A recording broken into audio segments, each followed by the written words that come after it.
News Bangla 20 पर आज की खबरों में आपका स्वागत है। चलिए बिना देर किए वीडियो शुरू करते हैं।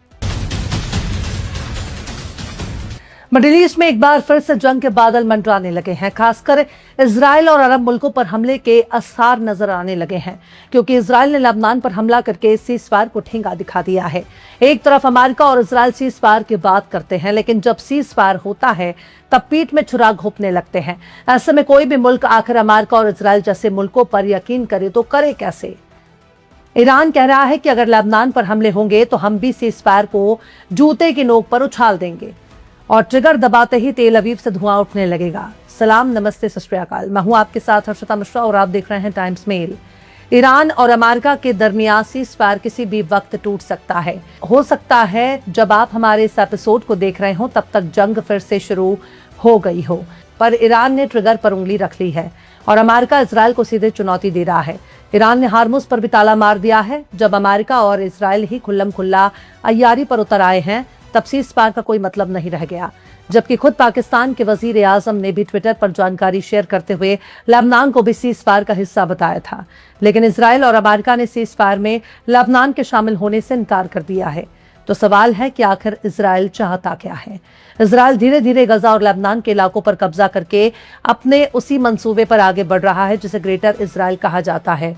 अरब के जुब्बे वाले पहले ही ग्रेटर इजराइल में शामिल हो चुके हैं। उन्होंने ग्रेटर इजराइल में शामिल होने का ऐलान किया हो या ना किया हो, जब अपने इलाके का इस्तेमाल अपने ही पड़ोसी मुल्कों पर हमले के लिए उसके दुश्मनों को थमा देते हैं तो ग्रेटर इजराइल में शामिल होने का ऐलान करने की जरूरत ही क्या है।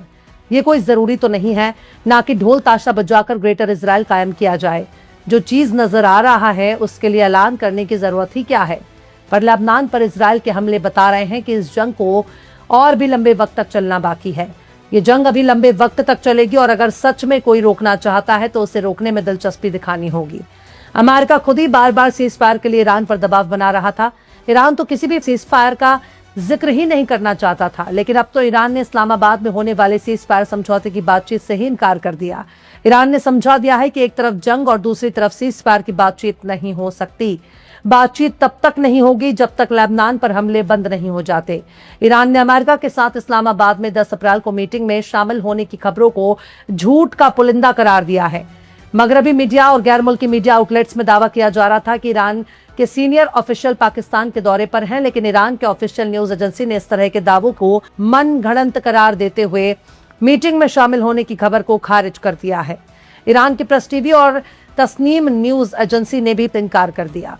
बाकायदा ईरानी जराये के हवाले से बताया गया है कि जब तक लेबनान पर हमले जारी रहेंगे तब तक कोई बातचीत नहीं होगी। इसके साथ ही ईरानी जराये ने सीज़फायर की कोशिशों को धूल में मिलाने की चेतावनी दी है। यानी ईरान ने सीधे सीधे समझाना शुरू कर दिया है कि अगर लेबनान पर हमले होते रहेंगे तो जंगबंदी को ठेंगा दिखाकर सीधे दुश्मनों को मुंह तोड़ जवाब देगा। पाकिस्तान के वजीर आजम शहबाज शरीफ और मिलिट्री अफसरों की क़यादत में अमेरिका और ईरान के दरमियान एक बेहतरीन सुलह कराई गई थी, जिसके बाद 7 अक्टूबर को 2 हफ्ते के सीज़फायर पर रजामंदी हुई। 8 अप्रैल को पाकिस्तान ने खुलकर ऐलान कर दिया कि वाशिंगटन और तेहरान के दरमियान सीज़फायर समझौता लेबनान समेत हर इलाके में लागू होगा और उसने अमेरिकी और ईरानी डेलीगेशन को 10 अप्रैल को पाकिस्तान में होने वाली आगे की बातचीत के लिए दावत दी थी। 8 अप्रैल को ही पाकिस्तान ने कहा कि लेबनान पर इजरायली हमलों से सीज़फायर कमजोर पड़ेगा।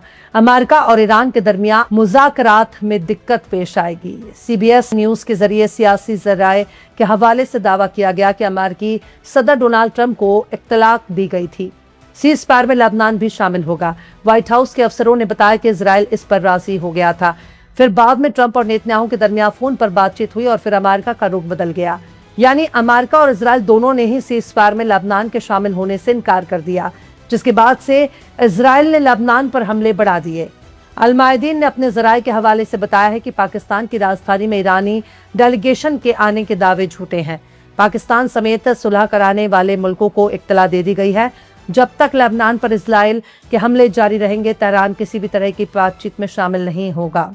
ईरानी जराये ने चेतावनी दी है कि अमेरिका के पास इजराइल को रोकने के लिए बहुत ही कम वक्त है, वरना चल रहा सीज़फायर खत्म हो जाएगा, नाकाम हो जाएगा। ईरानी जराये ने यह भी कहा है कि किसी भी सीज़फायर समझौते में लेबनान का किरदार मरकज में होगा। लेबनान पर इजराइल का हमला नहीं होगा। जराये के मुताबिक ईरान इस बात पर जोर दे रहा है कि पाकिस्तान के सुलह कराने में होने वाले किसी भी सीज़फायर समझौते में लेबनान को वाज़ेह तौर पर शामिल किया जाना चाहिए। इसमें अमेरिका और इजराइल दोनों की जिम्मेदारी तय होनी चाहिए। इस मामले में फारस न्यूज एजेंसी ने एक जानकार जराए के हवाले से कहा कि लेबनान में सीज़फायर तेहरान के लिए किसी भी नई बातचीत में शामिल होने के लिए एक गैर जरूरी और नाम बदलने वाली शर्त है। मतलब आप इस लहजे को ही समझ लीजिए कि ईरान इस वक्त फुल मोड में है। वो आर या पार की लड़ाई शुरू से ही चाहता था। वो इस तरह की छोटी मोटी हफ्ते 2 हफ्ते के सीज़फायर में कोई दिलचस्पी नहीं रखता था। पूरी तरह से जंग के खात्मे में यकीन रखता था और वो अब भी जंग के मोड में ही है। ईरान लेबनान को बिल्कुल भी अकेला नहीं छोड़ना चाहता, इसलिए ना तो लेबनान को कोई सीज़फायर समझौते से बाहर किया जाएगा और ना लेबनान के मामले में शर्तों में कोई तब्दीली की जाएगी। वहीं पाकिस्तान ने वो बात कह दी है जो बड़े से बड़े मुल्क भी अपनी जबान से कहने में गुरेज करते हैं।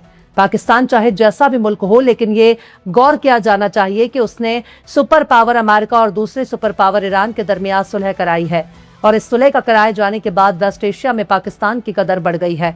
ये काम उन लोगों को करना चाहिए था जिनसे पूछे बगैर रूस और अमेरिका एक कदम भी आगे नहीं बढ़ाते।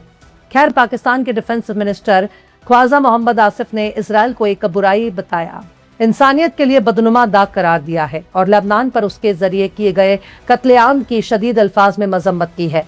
ख्वाजा आसिफ ने कहा कि इस्लामाबाद में अमन मुज़ाकरात चल रहा है और वहीं लेबनान में कत्लेआम हो रहा है। इजराइल बेगुनाह शहरियों को कत्ल कर रहा है, पहले गजा में, फिर ईरान में और अब लेबनान में खून खराबा जारी है। उन्होंने ज़ायोनी हुकूमत को फिलिस्तीन की जमीन पर जबरन थोपा गया एक कैंसर स्टेट करार दिया है। इसके बाद ख्वाजा आसिफ ने तारीख के पन्नों को पलटकर एक ऐसी बात कह दी जिसने इजराइल में आग लगा दी। उन्होंने कहा कि मैं दुआ करता हूं कि जिन लोगों ने यूरोपीय यहूदियों को छुटकारा पाने के लिए फिलिस्तीनी जमीन पर इस कैंसर जैसे स्टेट को बनाया, वो जहन्नम में जले। खैर, पाकिस्तान ने कहने को तो कह दिया, लेकिन ये बयान बहुत दूर तक चला गया। पाकिस्तान ने वो सच्चाई कह दी है जिसे कहने में बड़े बड़े अरब के अमेरिका परस्त राजा, महाराजा, बादशाह, सुल्तान नहीं कर पाते, तो फिर पाकिस्तान की हैसियत ही क्या है। पाकिस्तान ने हक बयानी की है, चाहे वो कैसा भी मुल्क हो, अच्छा हो या बुरा, लेकिन जहां इंसाफ की बात आए वहां इस बयान को बुरा नहीं कहा जा सकता। घूमते फिरते जब ये बयान इजराइल के कान तक पहुंचा तो इजराइल भी तमतमा उठा, क्योंकि जिस तरीके से साउथ एशिया में पाकिस्तान अमेरिका का प्रॉक्सी है, ठीक उसी तरह से मिडिल ईस्ट में इजराइल भी अमेरिका का सबसे बड़ा प्रॉक्सी है।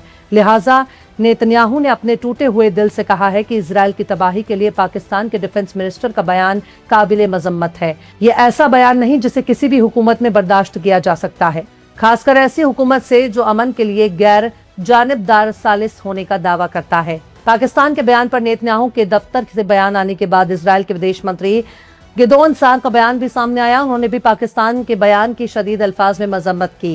गिदोन सार ने उनके इस बयान को यहूदी विरोधी खून करार देते हुए सख्त अल्फाज में मजम्मत की है और धमकी दी है कि इजराइल को कैंसर करार देते हुए तबाही की दुआ करना यहूदी मुखालिफत है। खैर, बात निकली है तो दूर तक जाएगी।